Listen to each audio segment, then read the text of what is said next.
Welcome, everybody. It's Katie with Ria Health, and today I'm here with Dr. John Mendelson, Chief Medical Officer and Addiction Specialist with Ria Health.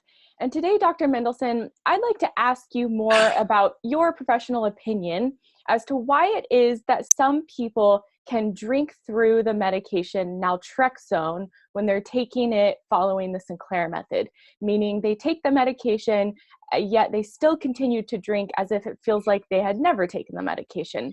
So can you speak a little bit to this about why that may be and perhaps what somebody can do to help prevent themselves from drinking through it?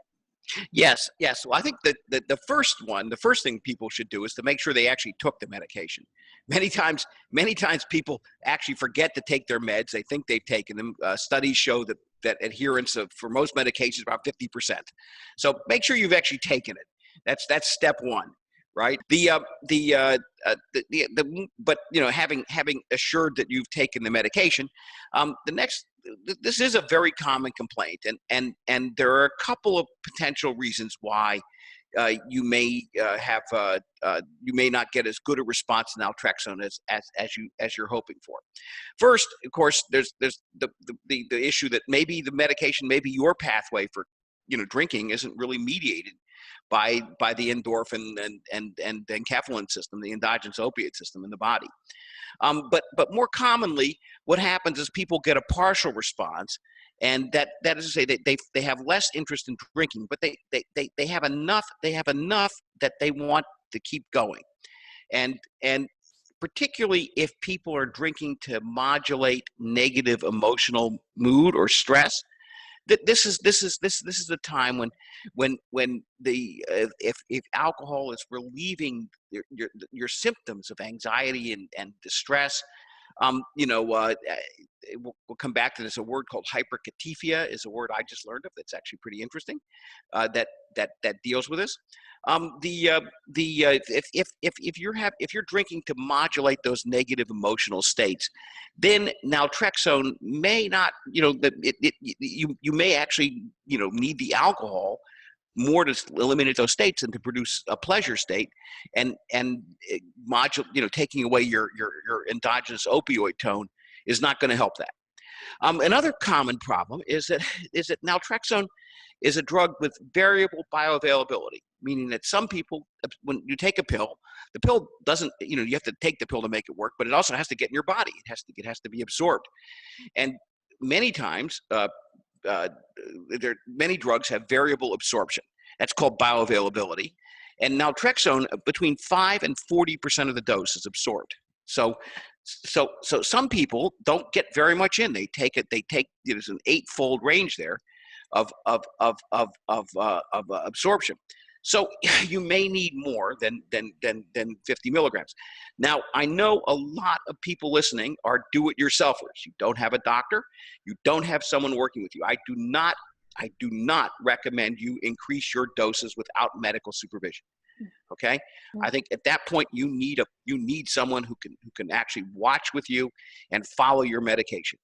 But sometimes a larger dose is necessary, and it's not because you're sicker or because you're have a more complicated personality. It's because you just don't absorb as much medication as the other guy.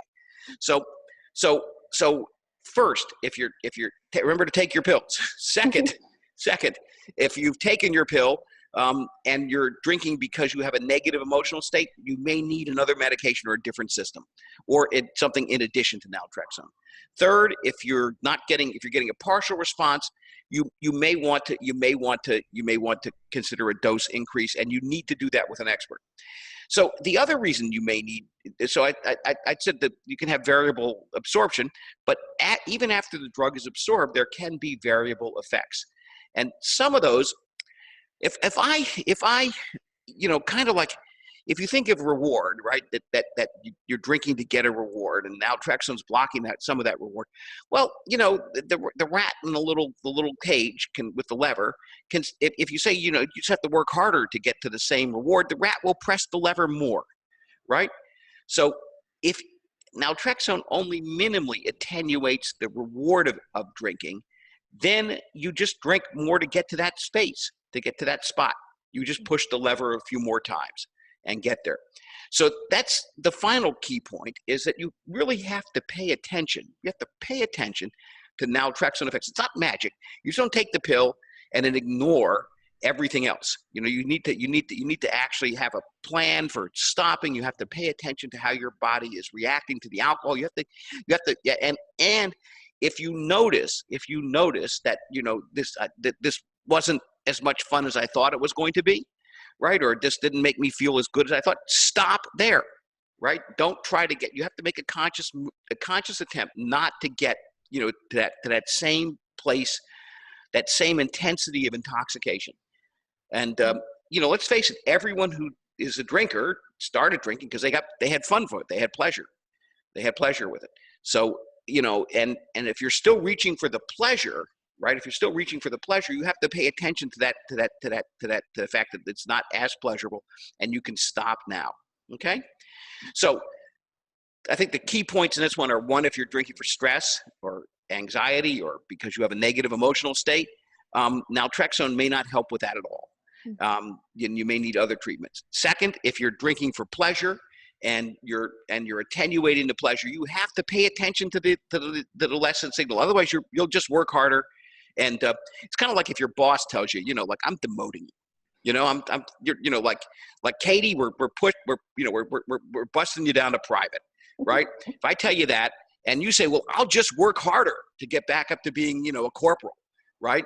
And we say, no, what we really want to do is fire you. What we're really after is firing you. So we keep lowering the reward. And if you keep working harder, you might actually make it back up. If you don't want to, this is a situation where you don't want to work harder to get back to your prior state. Yeah. Okay. You want to pay attention to you're trying to fire alcohol here. And you'd like to pay attention to the, don't let it work harder to show you how good it is. Okay. Yeah.